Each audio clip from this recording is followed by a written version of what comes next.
Welcome to the Rethinking Humanity podcast, where we dive deeper into what makes us human and what causes us to thrive. I'm Lacey Delane. Hi, I'm Sonya Larrea. And we are super excited to have you guys for episode 39. It is 19th Century Capitalism Part 1, Competition and Profit above all. That's kind of what we're going to dive into today. We're also going to talk a little bit about some dirty work and this thing called Partible Paternity that Christopher Ryan writes about that I think is interesting, and an Erich Fromm Political Party. Yes, that's what we're going to do. Sonya, what's up? Just here, getting ready for another night of Rethinking Humanity. Yeah, we're a little early in the week today. This week we're a little earlier than we normally are, but we're happy to be here and glad to see you guys. Want to just invite you all to follow us on Instagram at Rethinking Humanity, to subscribe on YouTube, and also check out our website, which is RethinkingHumanity.us. That thing is updated and it's pretty cool. So check it out. Definitely. Yeah. Sonya, what have you been reading? I think I sent you a few things. Lacey and I like to share articles, and one of them that I sent you on, tell me the title again. See, I'm not even remembering the title, but I remember what it was about. The morally troubling dirty work we pay others to do in our place. Yes. Not dramatic title or anything. I know. It was really interesting because I think we're all aware that there are jobs out there that none of us would like to do, but people are doing them behind the scenes. Mm-hmm. And there's some moral issues. Individuals aren't getting paid very much. They're usually very low wages.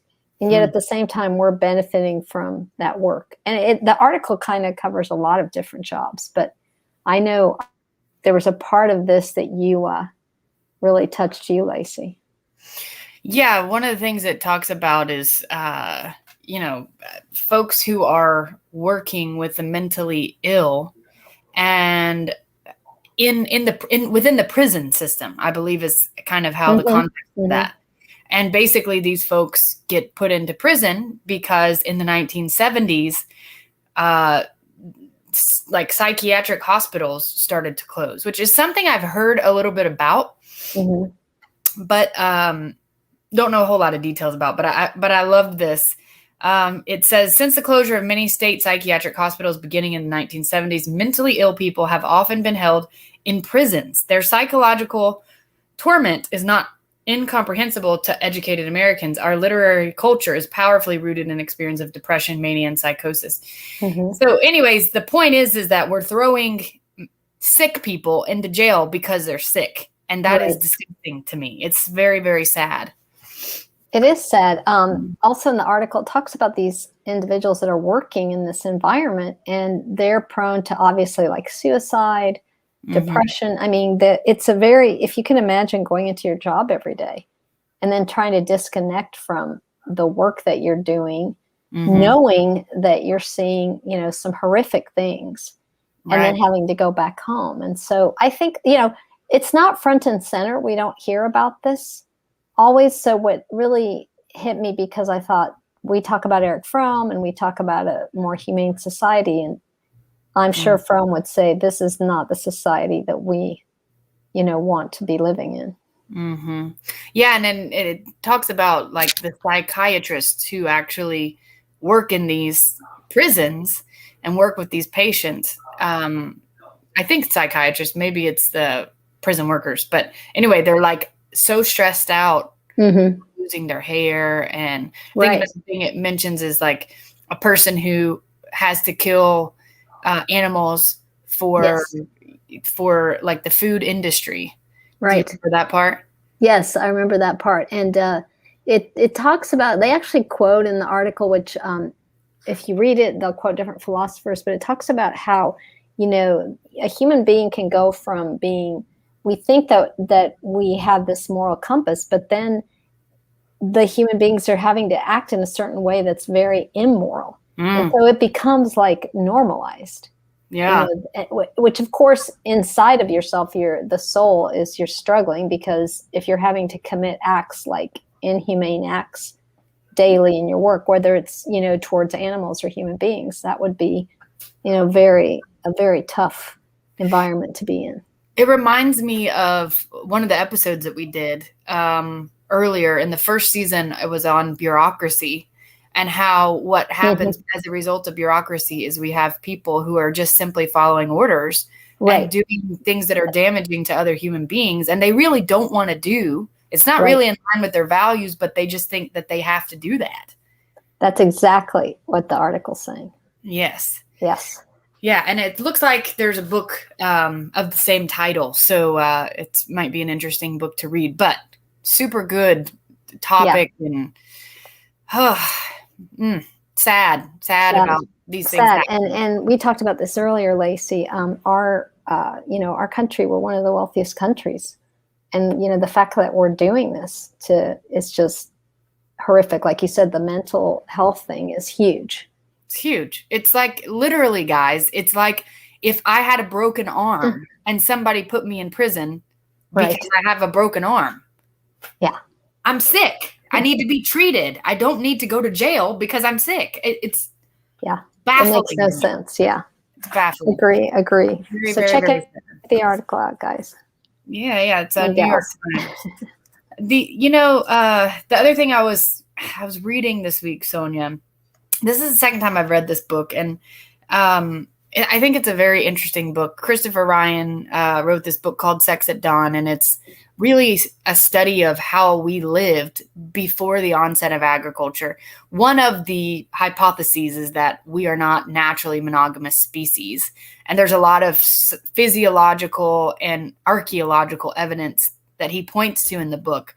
But what I find to be so fascinating about what he's saying is there's multiple things, but really it's just how people lived in hunter-gatherer societies.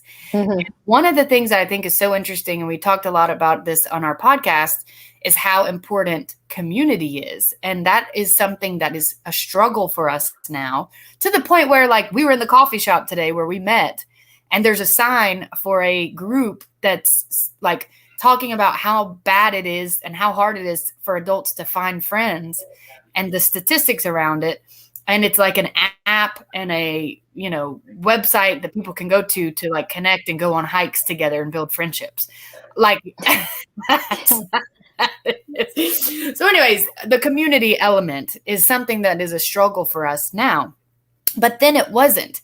And so anyways, so I wanted to throw this idea out because I think it's fascinating, and it's going to sound, guys, it's going to sound really crazy. I'm just giving you a heads up. I'm not saying I agree with it. I'm not saying whatever. I'm just giving you some information, and I'm open-minded enough to think about it and how it might have been different and how that might have been, maybe it was cool. I don't know.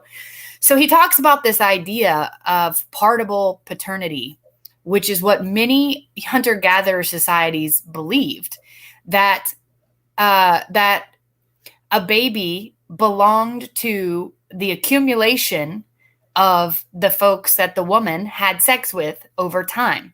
So it wasn't after one intercourse that a woman got pregnant. It was after the accumulation of the bodily fluids of multiple men. So if a woman wanted a baby that's strong and intelligent and, good at hunting, whatever, she would have sex with each of those men in hopes that her child would be that way. But here's the other part of this, and this is the point that I'm getting to. Stay with me, guys. I know it sounds crazy, all right? Here's the crazy part, though. The crazy part is what we think is crazy, but I think it's kind of cool. The good part about that, or my judgment of the good part about that, is that everybody in the community took ownership of the children that were in the community. So it wasn't like, oh, I don't have any responsibility for that child because that child came out of that guy's loins. It was like, no, we all share in the participation of creating this child. We're all going to share in raising the child together. And it takes a lot of, I imagine it would take a lot of pressure off of, a 2-unit raising of a child system, right, and make things a little bit less stressful and give the child a lot of opportunities for positive role models in their lives. I just think it's a fascinating thing to think about. It takes a village to raise a child. They didn't say that for nothing, man. But isn't that interesting that's and they said, I think, yeah. Go ahead. No, I was just going to say the community part is, I think what's really attractive about that, because just as you were pointing out earlier, we don't really have a lot of community. And so obviously people having to turn to the internet or to, as you're saying, this new app just to find friends. So raising children, you definitely is helpful to have community. Yes. And it seems like in their time, that was not an issue. So it's kind of cool. I'm enjoying just being open to those ideas. There was something else that was really powerful that you shared with me this week. Erich Fromm Party. Right. This was from The Guardian. It's a little bit of this was written back in 2007, but the point of this article talks about, it really is a great article, guys, to summarize Erich Fromm's philosophy. This author, it's Neil Clark, you can see that on the screen, talks about all of the ideas that he talk about with Fromm, but he makes it very concise. What Fromm's belief is. Bottom line is that Fromm is for healthy human beings over healthy economy, the whole having and being principle. And it's really, it's great. So it kind of, to me, if you're curious, what does Erich Fromm stand for exactly? I'm sure you've been listening to us, but this article summarizes it really well. Yeah. And he actually, what's great about the article, he actually talks about the solutions that Fromm gives that we've talked about in our podcast in another episode a while back. Brings up the books of Erich Fromm, like The Sane Society, The Art of Loving. It's a great article. I really think if you guys should check it out. Yeah, I mean, I think he really does do a great job of summarizing Fromm and his ideas. And I think it's really neat that he puts it in the frame of reference of a political party. And really, basically it's, let's put human beings back at the center. Kind of like where they were in the 17th and 18th century capitalism, kind of.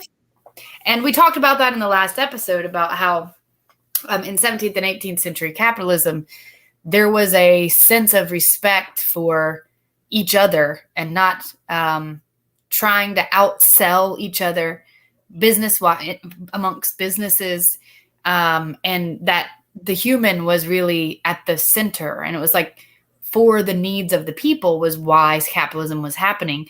And we're going to talk today about what happens in the 19th century. Man gets lost. Human beings lose being the center.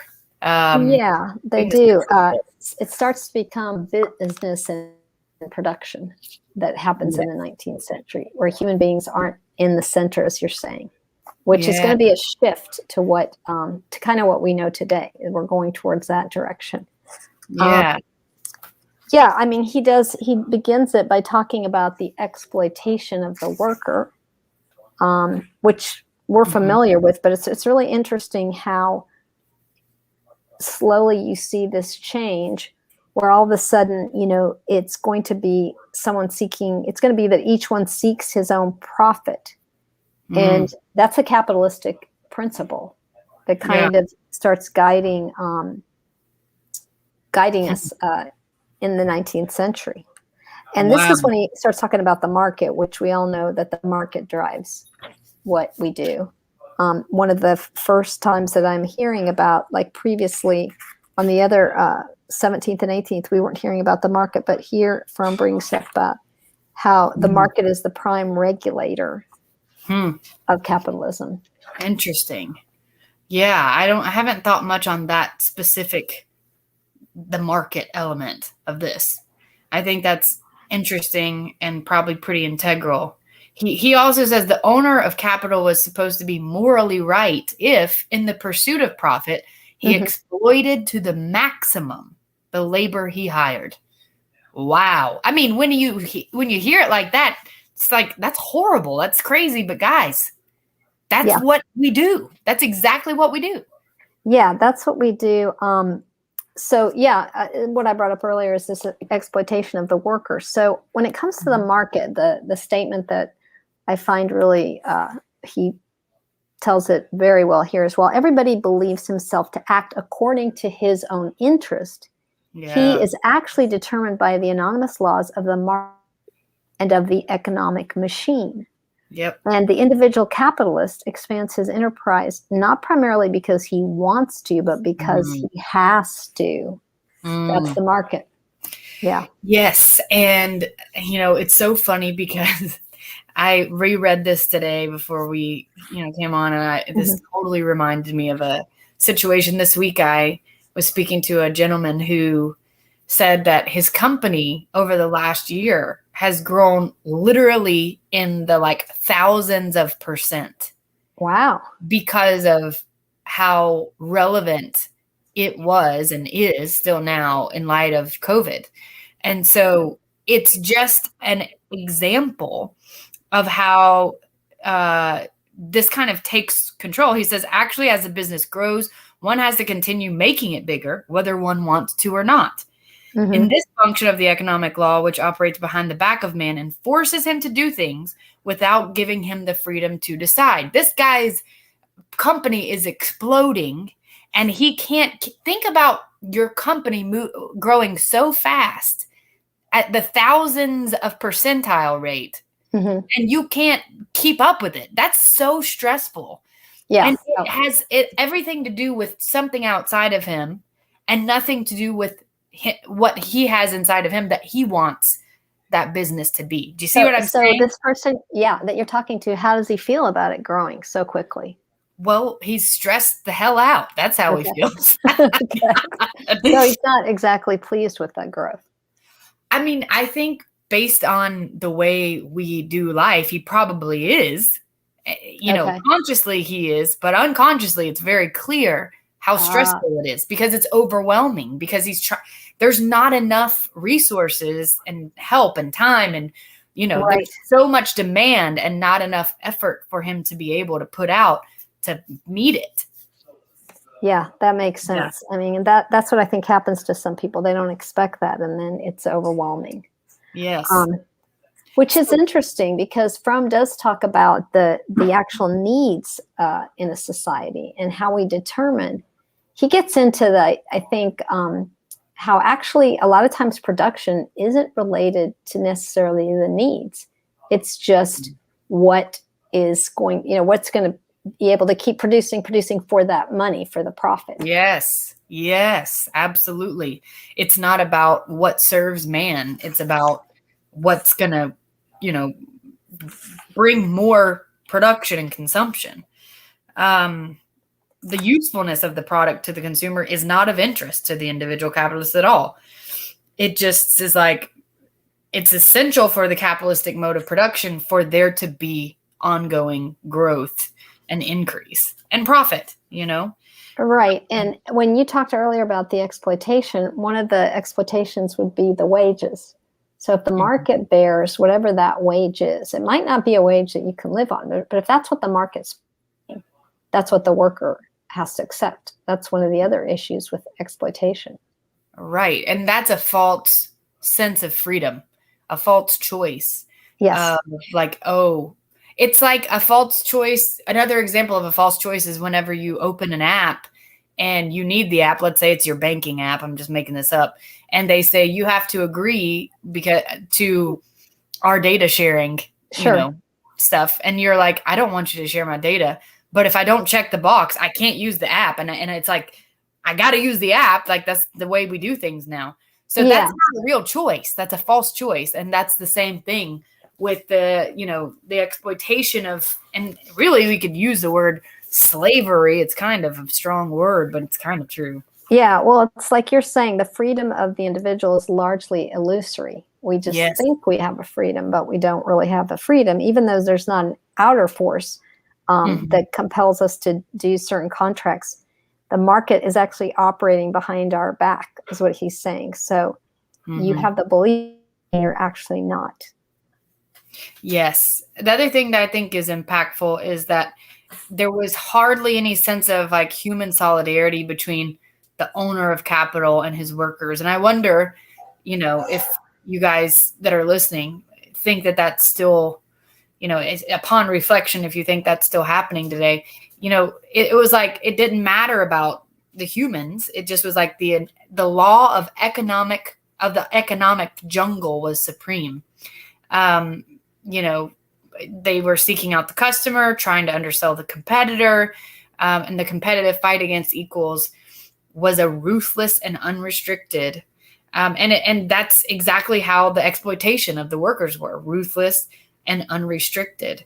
And so, I mean, it speaks to the level of competition that we really kind of grew into. We started at that point to see each other, I believe, as entities to fight against, Yeah, and you're right about the competition. The market, it really rests upon the competition of many individuals. And he says man was driven by the desire to surpass his competitor, thus reversing completely the attitude characteristic of the feudal age. Yes. That each one had in the social order his traditional place with which he should be satisfied. Mm-hmm. As opposed to the social stability in the medieval system, an unheard of social mobility developed in which everybody was struggling for the best places, even though only a few were chosen to attain them. Yep. And that's where you really see, they say, here he talks about the social and moral rules of human solidarity breaking down. Yep. And that's what happens with the competition, for sure. And let's contrast that to kind of what I was talking about earlier with the hunter-gatherer tribes, where everything is shared. So it's like we went from this starkly egalitarian way of life to this starkly competitive way of life, where we see each other as our own competition, as maybe even outsiders, as people that we need to one up and be better than. And I wonder how that affects our human relations. I mean, it definitely affects our human relations.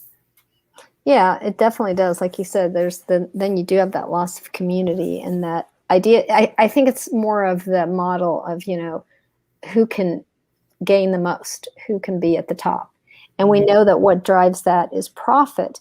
And so one of the things that Fromm talks about is the problem is that our motive for production is not social usefulness, not satisfaction in the work process, but the profit derived from investment. Yeah. Yep. Yeah, and that's the profit motive. I mean, I think the other part of this that I thought about a lot too is, when you have corporations, and Fromm discusses this, you've got the workers on the bottom, right, who are making a certain wage. But as you go further up, then you have the shareholders who are making millions of dollars. And their amount of work is like very small compared to what the workers actually doing. Yes. Isn't that this interesting, ironic thing that in our society, we like to say how awful it is for people to be quote unquote lazy and not work. But yet it's okay for certain people in these types of positions to be lazy, but it's not lazy. I don't know what it is, but that's basically the same thing of not working. It's not working, but still make lots of money. And they are not doing the effort.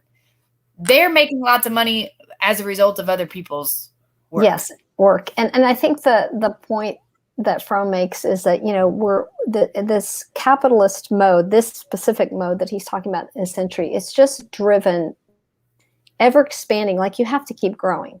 And I'll give you an example. When I used to work in a corporation, you have these meetings. And so every year they would talk about growth.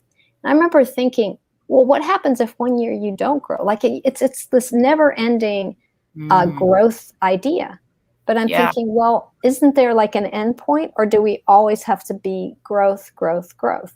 But what's driving that is the need for the profit and to have ever increasing profits. And those profits are going to the shareholders that are at the top. And that's what drives that also, the idea that we need to keep, increasing that profit. And, as a result, I was kind of synthesizing this information, and I was like, okay, so what this is telling me is in the 19th century, society was built on a couple of values, maybe more, but a couple that we're reading here or seeing here. One of them was competition, and the other one was, we could say profit, but really it's another level. It's really greed, because it wasn't, it was so much more about profit than it was about profit, but let's make sure we take care of ourselves in the process. It went beyond that. So I was like, Sure. wow, these were the values of the society, because in a capitalistic society, as we mentioned in the previous episode, the mode of production is so intensely linked with our survival that it becomes such a determinant of how we live our lives. And so this is a huge value of the way people lived in the 19th century. Yeah, I like here what he says, when I was telling you that you could be an owner of an enterprise. It says it does not make any difference whether he owns the whole enterprise or only a share of it.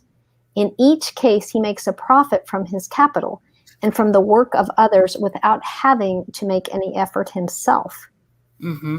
And that's a really, does a really good example. Also that within capitalism, the fact is that it permits the making of profits without personal effort and productive function, which I was talking about earlier.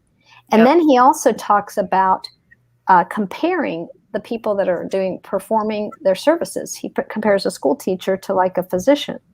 And the fact that a school teacher's earnings are but a fraction of those of a physician, in spite of the fact that her social function is of equal importance and her personal effort hardly less. Yeah. Yeah. And he's saying, even as far as those who do work and perform services, their income is not in any reasonable correlation to the effort that they make. Yeah. I think that's what people are struggling with today, is the fact that it's out of balance, in my opinion. And we can say that with a lot of different jobs, that it's irrelevant of a person's individual effort. If that position is a low-paying position, you could put in a lot of effort and you could put in a lot of work, but you're not going to be rewarded for that. Right. But you could be someone like he's saying that has, a share in a company and be making millions of dollars. And the amount of effort you're putting in is very low. And so to me, that's what really makes people have a bad taste in their mouth about capitalism, because there's this inequality. That's how I would describe it. Yeah. I mean, I think it's in need of some boundaries and some adjustments. I mean, I don't want listeners to think that we're sitting here, saying capitalism is horrible and we don't need to capitalism. We're just like being open-minded and critical in the way that we are approaching learning about capitalism and what it is, but also just being willing to say, hey, how can we do it and make it better? Or how can we make things better, whatever that looks like, Yeah, I would say, Lacey, that it's a critique. Okay. And a critique means that we look at the evolution of how we got here. And as you're saying, obviously there's people, they're very, pro-capitalist. And I would say I am too, because that's the country I live in and that's the world I live in. I'm not saying we go to this other form of that we know, for instance, extreme socialism or communism. But what we're saying is, although we have a capitalistic society, we need to analyze how we got from where we started to where we are now. And I think what Fromm says too is that we want to look at human beings. Not do we want to look at a good economy or healthy human beings or a healthy economy? And I agree with him. I'd rather have healthy human beings. And I would even venture to say that we can have both. It doesn't have to be one or the other. We can have both. And it's just about adjusting the values of our society. And speaking of that, as I was reading the sections where it was talking about competition as a value, basically, and, profit as a value, I thought, okay, what could be some values that we could replace these with, and that would bring more well-being for us? And I thought, okay, well, one of the things that I've noticed that I feel like really brings a higher quality of life is enjoyment. And some people might think, Lacey, why do you think that's important? Let me tell you something. It's something that we all want and need as humans to enjoy life. I would say that people are much more motivated to do something that they enjoy, and it's just part of our makeup to enjoy. You know, you go to the mountains, you want to enjoy seeing the beautiful scenery, right? Mm-hmm. You go to downtown Atlanta, you don't want to go see a building that's beat up and trashed and whatever, right? Right. So I think if we made enjoyment a little bit more important, that could help balance the society a little bit. And I would say too that when we are doing our form of work, whatever that is, that contributing, being a contributor, you know, to benefiting others is really a feeling of like giving back, and it makes one feel better, you know, like you matter, like what you're doing has meaning. Yes. So whatever that work is, or job, or you know, activity that you're engaging in, if one feels like you're giving back to your society or to your fellow human being, there's you know, fulfillment in that also. Yes. And then another thought I had was, what if healthy was part of our values? Okay, well, it's not healthy for people to work 60 hours a week. No. So we would adjust, right? It's not healthy for, you know, us to torture mentally ill people in prison because they're mentally ill. That's not healthy. Yeah. You know, it's not healthy to be in a relationship where you're disrespected. You see, so if we made health a higher value versus profit, then that could offset some of what capitalism is doing. It's like off the rails capitalism, whatever, kill whatever in the process, just make profit. And I want to point out that I'm pro money, and that's why we're both pro UBI, universal basic income. Yes. I'm sure it's a more mainstream idea, because the idea is you're putting money into everyone's hands. And I like the idea of you're going to the baker, you're going to your local communities, and that you're reinvesting in your community. You're going to the market, you're going to someone who has a shop. And so that circulates, that's helping everyone. And of course, we all need a certain amount of money to survive. And it doesn't seem equitable that only certain people are going to, you know, have their basic needs met, and there's others that are really struggling to just pay rent. Yes. To me, that's a huge disparity. Basic income is 100% a capitalistic idea. 100%. It's not like people, when they get the money, they're going to go bury it in the ground or burn it. They're going to spend it, guys. They're going to spend it. So it's, you know, and even if they put it in the bank, that's still stimulating the economy. It's adding a sense of security, which helps people, you know, not be in this headspace of anxiety, which helps them be more present in the moment, which helps them be better able to connect. Parent, better, you know, relationships, better everything. Better Yes. It's and it doesn't disappear either.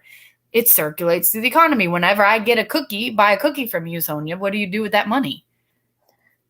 Yeah, I go out and spend it on my, you know, the things I need or whatever. Yeah. Or my produce or however I need to use it. Yeah. Exactly. So it's a highly capitalistic idea, and it's definitely something that we both believe in very strongly. And I think it's another solution. And I think, you know, Fromm said this, and I think we both echo this. It's like, it's not about destroying and starting all over a certain way of life per se. It's about finding solutions that fit within the current structure and evolving and using the brilliant minds that we have to figure those things out and make these changes. That's kind of like the sweet spot. Yeah, I'm with you there, Lacey. This is a journey, actually, reading this and seeing how we have evolved to this point. And we're going to keep moving forward on this chapter. It's a long one, but it's going to be good, guys.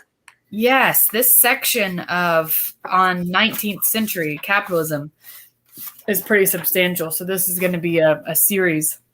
But yeah, I mean, it is so interesting to read through this, and learn about a little bit of the history of capitalism and kind of how that all plays a role. Yeah, and I'd love to hear what other people think, what maybe they think differently, maybe they agree with Fromm, maybe they're going to challenge, but we'd love to hear feedback from you guys. Yeah, sometimes I'll post clips from the episode on Instagram. So we welcome you guys to comment. Hi, Chris Alexander! Faithful friend who's always here with us. Thank you. But yeah, we're going to post some clips to the Instagram. So we want to invite you to comment on them, share your thoughts and how relevant you think this all is, and if you agree and if you disagree. We obviously love to hear from you guys and appreciate you listening to us. Yeah, it's awesome. Mm-hmm. Thanks, everybody. Cool. Well, that's going to be it for this episode. We are super happy to have had you, and we look forward to having you next time on the Rethinking Humanity podcast. Bye, guys.